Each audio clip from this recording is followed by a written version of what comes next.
Welcome to Continuing Conversations, a podcast presented by VCU Continuing and Professional Education. I'm Connor Lobb, and on this show, I'll be interviewing different leaders in the field of continuing education. This week, my guest is Dean Broga, head instructor in Dojo Cho at Richmond Aikido Kai. We'll be talking about how he became interested in Aikido, why it's such a valuable practice, and the one-credit Aikido course offered through VCU Continuing and Professional Education. This episode is part one of a three-parter, so please enjoy and catch parts 2 and 3 on the VCU Continuing and Professional Education YouTube channel. I hope you enjoy the episode. Okay, and I'm here with Dean Broga, the head instructor in Dojo Cho at Richmond Aikido Kai. He's also the instructor for our one-credit introductory course about Aikido that we offer. And I'm excited he's decided to come on the podcast. So first up, Dean, do you want to just tell us a little bit about yourself and how you became interested in Aikido? Well, I originally got interested in Aikido by being already involved in karate at the Virginia Karate Club. And when I finished my black belt in karate, an instructor came from Colorado and was looking for a place to teach, and he asked to use the dojo. And so we were given the opportunity to learn with him. And I was interested in something a little more broad than karate offers as far as kick, punch, mean, hard. I had been a fan of Kung Fu. And so I was looking for something a little more philosophical and a little more holistic than karate offers. And Aikido, as I was introduced to it, offered that. And my experience from then on only grew to know more about Aikido and its universality, its philosophies. I like the people who are involved in it. I like the community of it, not only locally, but internationally. And just kept going with it. And I've been with it now for, 30 years.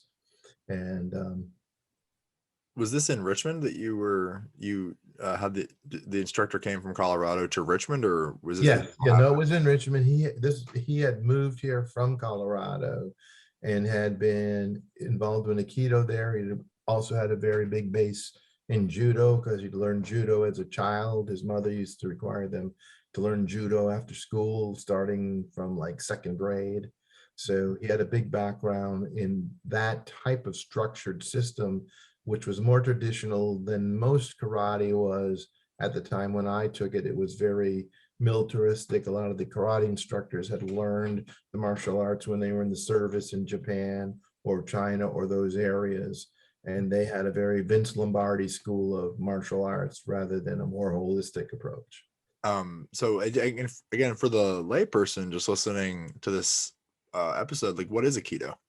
Probably important for us. Aikido is a martial art. If you take the word brown, break it down, Aikido, I is blending with or moving with. Ki is a term that speaks to the natural flow of energy in anything, including physical force. And Do is a way of blending. And the way Do is used in the term way is more like you would think of it in Eastern and Chinese philosophy, like the religious form. In fact, the Catholic Bible has a version that's called The Way. That's written, and it's the same concept. The way to finding fulfillment and enlightenment and understanding of your place in the world. It would be to look at it. It's a way to achieve individual awareness about everything in your life. Is that so? About what age were you when you were getting into Aikido? I was probably in my late 30s, somewhere in that range. If I remember, late 30s. I was probably 38, 39. So like what? So you said you were into excuse me.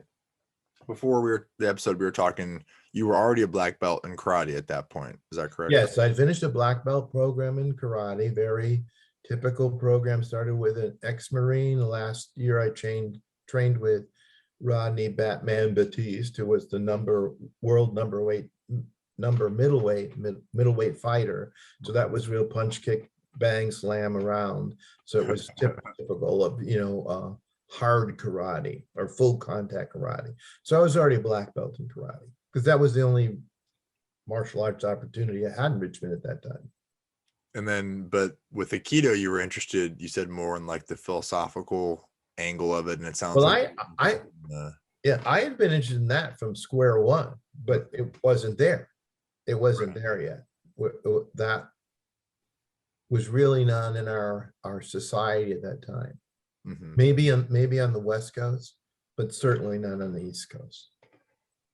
So were you in, it sounds like you were sort of in a period where you were trying to like, discover your own way forward, not like maybe not necessarily like, or like your sort of own way forward, like internally in your own mind.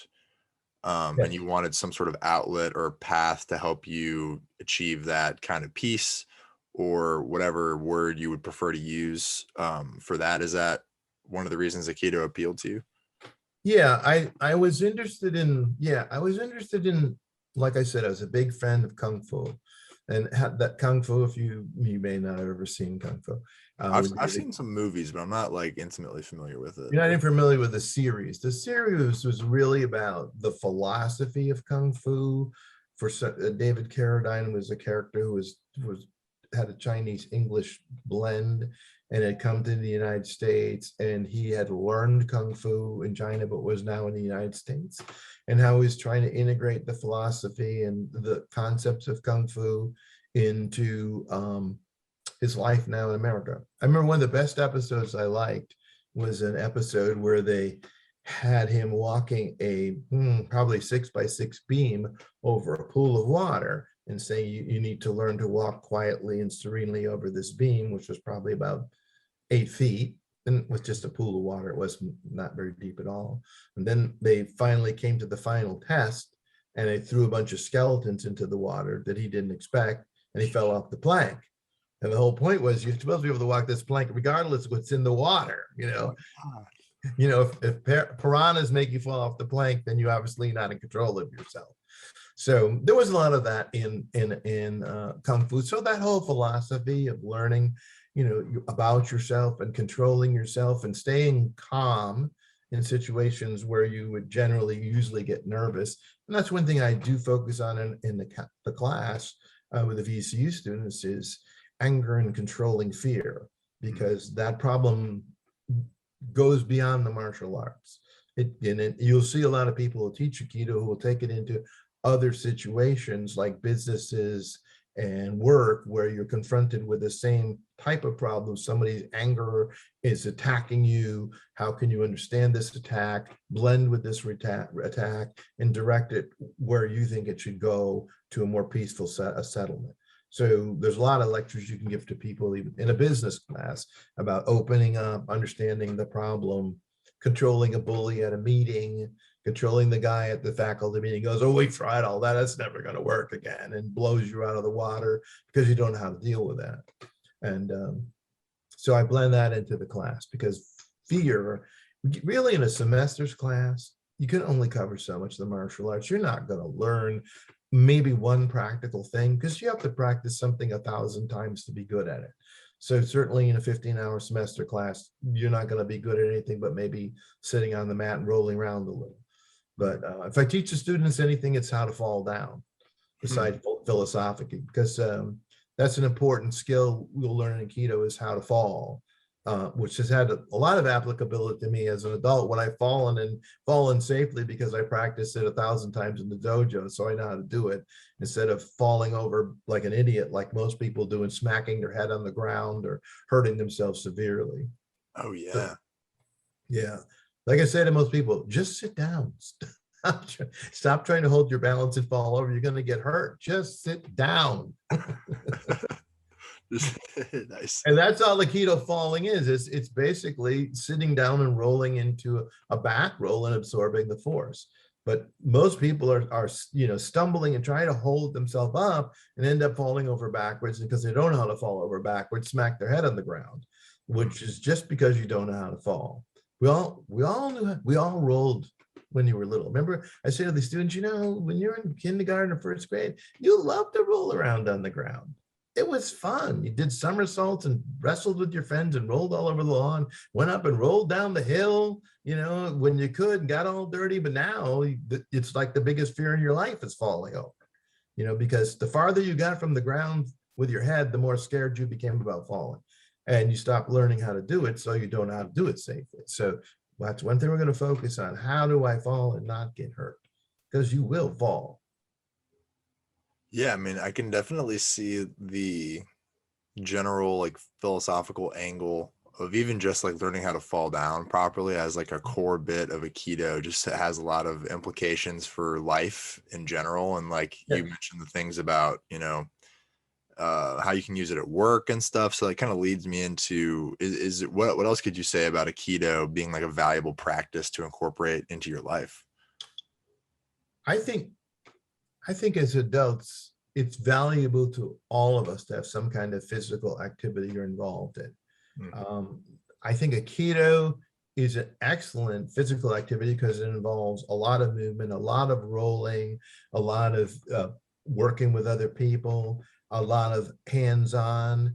I often say to people, if people are touching you, it tends to generate oxytocin in your system, which is a good hormone. It makes you feel really good. Then we give it to pregnant women so they can deliver their baby. So if you're in a keto and you're touching a lot and you're working with a lot of people, you actually learn to expect that response. And I often have said to students, I meet people who never get touched by anybody. And I think that's shocking. I think that's shocking because being touched by people is a very positive thing. Even if it is martial in nature, if when you stop training of Aikido for whatever reason, like the plague here, it's almost like a withdrawal.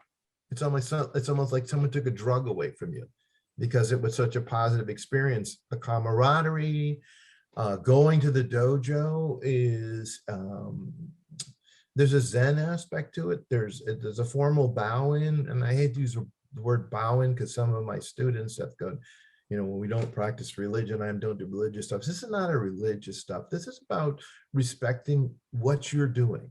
If you don't respect what you're doing, why should anybody else?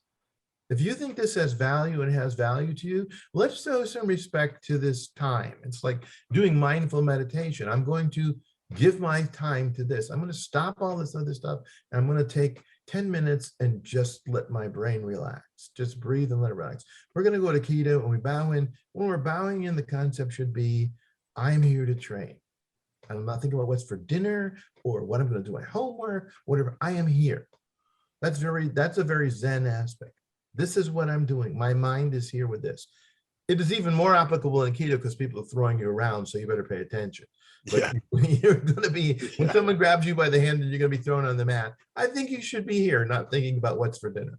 But that's the aspect of it. And the same with when we bow out at the end of the dojo, we say, Domo arigato gozaimasu, which is very formal, thank you. But I'm also saying, I'm saying thank you for this time to train. I'm bowing to the front of the dojo, but I'm saying thank you for this time to train. Thank you for the friends who are here. Thank you for the camaraderie. Thank you for the spirit of it. It was great. I want you to bow out with that in your mind. I want you to bow in with the things that I'm here. I'm letting it all go. This is where I am. This is what I'm doing. This is where my mind is. And that aspect of Aikido, once you get into Aikido, is a very positive thing, especially with people who are involved in a lot of other things. And I think anyone who's involved in a heavy schedule of work or study or whatever needs a break. And this provides you a very positive break. Your body and your mind are taken away to this. And you really won't think about those things till the class is over. Yeah, I am. I went to, I think it was 2 classes maybe right before the pandemic really hit and everybody was in quarantine like last spring. And I do recall the bowing in and some of just like the very calming aspects of it. We did some pretty, I was like my first time there. So the guys were kind of like just teaching me some really kind of basic, easy stuff. Yeah. It was very cool. And the dojo is beautiful. Yes. It's a very like calm spot. So that's so cool. So I mean, it sounds like the people are really great. And that was one thing that struck me when I went there was how, because my next thing I want to talk about is the community that forms around people who practice Aikido. Because when I was there for the 1 or 2 classes I went to, the people I was working with were very like, Aikido is really cool because you can travel all over the world and practice it, and you have a very low, you can like practice Aikido with other people, and there's like a low probability of you becoming like injured, which can be a problem, I guess, in other martial arts. Yeah. Because it's all about not hurting people. Thanks for listening to part 1. Talking to Dean is always a really fun time. You can find part 2 on our YouTube channel now if you enjoyed part 1 and want to hear some more about Aikido, Dean, and the course that he teaches and we offer through VCU Continuing and Professional Education. So go ahead and find that on our YouTube channel now, and thanks for the listen.